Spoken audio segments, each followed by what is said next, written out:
the lessons that I have learned with working with extraordinary athletes. And so I'm going to kind of get started here.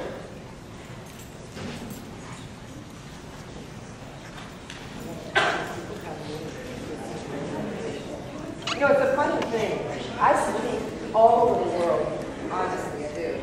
And it's funny, speak to college students is really interesting for me. I never get nervous. I mean, I've spoken to kings and queens and all kinds of CEOs, but when I get in front of students, to me, students can be very critical, and I get really nervous. But I also am really excited about being here because I want to share a lot of lessons learned with you and talk about some of the athletes that I have worked with and some of their interesting journeys that they've had as premier athletes. First of all, let's talk about who wants to be an incredible leader. Raise your hand. Everybody, right? So I'm going to tell you some of the do's and don'ts and successes and failures, falling forward, falling backwards in leadership. But before I begin, what I want to do is kind of take you through my world. And I just want to talk a little bit about my career. I'm very casual. I started with the National Football League many, many years ago. And my job was two things. One is I was in charge, or not in charge, I worked with the team. I worked for a man by the name of Jim Steve, who was in charge of Super Bowl halftime entertainment, to include Janet Jackson's Oops. And I worked with him on all the entertainment for Super Bowl. And then my second position with the National Football League, it's easier to describe it. As a city is awarded Super Bowl, one of my projects and things that I was doing was to go in and to make sure that women and minority-owned businesses were able to have contracts on some of the huge activities around Super Bowl. I left the National Football League and began working for the USOC, the United States Olympic Committee. And I worked for one of the largest venues of the USOC, which is track and field. And my job was a great job. The track and field division would throw the biggest parties with all the celebrities. And my job was to throw the party. And it was a fun job. And I also was in charge of housing. So when we would go to different countries and have the games, I would make sure that all of the participants that were coming for the track and field were housed properly and had all of their tickets. I left there and I became executive vice president for Wyndham Hotels and Resorts, and my position as an EVP was I was in charge of global diversity and corporate affairs. I had a very nice, healthy sponsorship budget. I sponsored everything that I could possibly sponsor on the earth. And I really started thinking about branding myself as an executive vice president. I was also in charge of diversity and inclusion for the company and marketing. Niche marketing. So what I did was I incorporated diversity and inclusion into niche marketing so that I could make sure that we market, we did segmented marketing to women, to minorities, for gay, lesbians, for all kinds of niches with the hotel company. And I also worked with our hotel development team.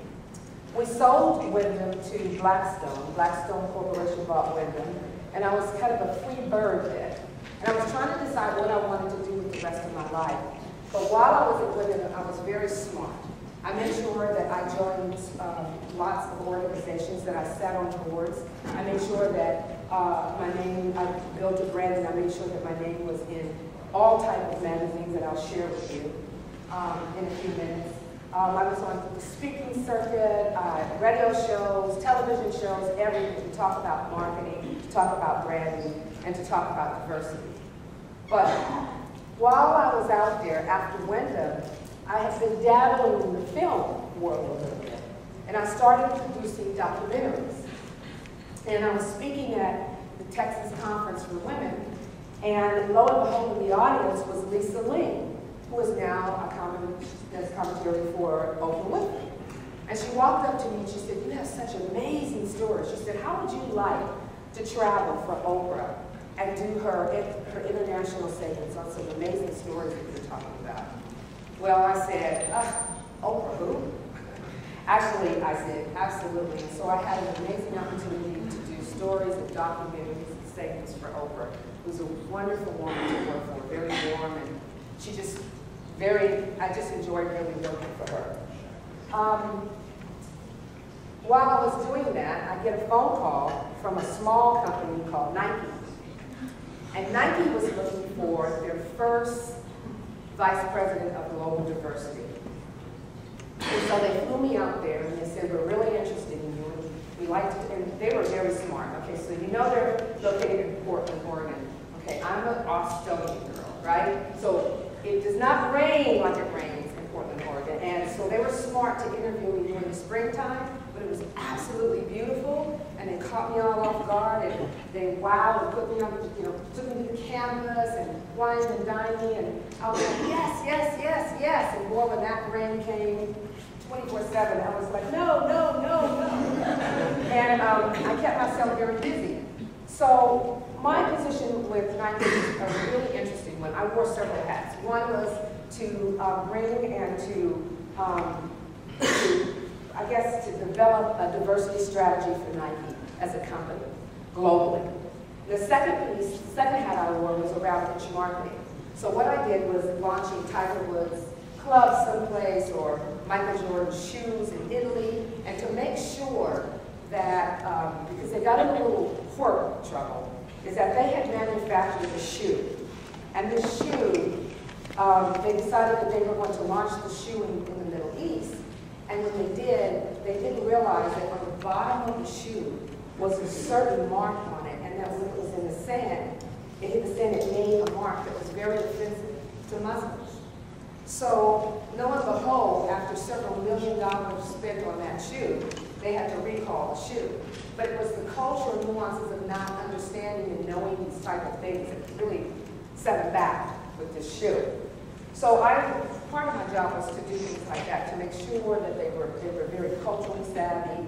I traveled all over the world for them and did some amazing things.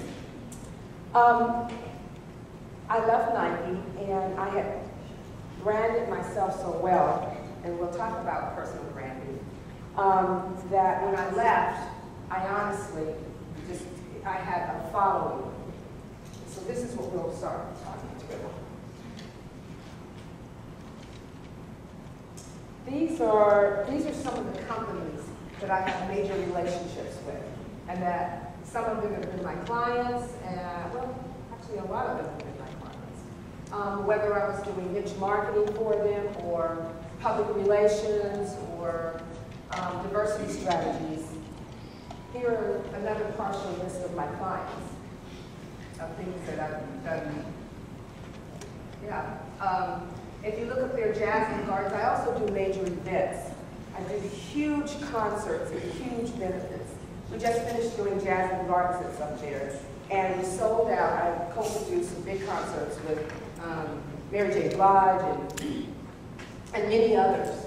And we sell out the Dolphin Stadium with 70,000 people for a 2-day event. So, and again, I also produced the Bible Music Fest, Bible Magazine Music Fest, and many others. Featured in many magazines. These are all the magazines, those different stories. And again, I'm talking to you about branding and marketing and why it's so important. So as students, when you start thinking about your career, I'm going to go into why it's important to be featured in magazines, why it's important to make sure that you write articles, and that when you're moving into your career, these are the things that are going to be important of whether this is what's going to be your competitive and comparative edge. I wanted to do a little, I think I can do this. As we start talking through, these two guys right here are my, I'm working on a documentary, and I had a chance to interview Michael Jordan and Kobe Bryant and LeBron and Dwayne and Chris. And I just want you to hear, and I've interviewed them on leadership. And I picked Jerry Coangelo as a leader that I'm going to do this documentary on called Return to the Goal. And I want you to hear what they have to say about this man as a leader. I think I can do this. Nope.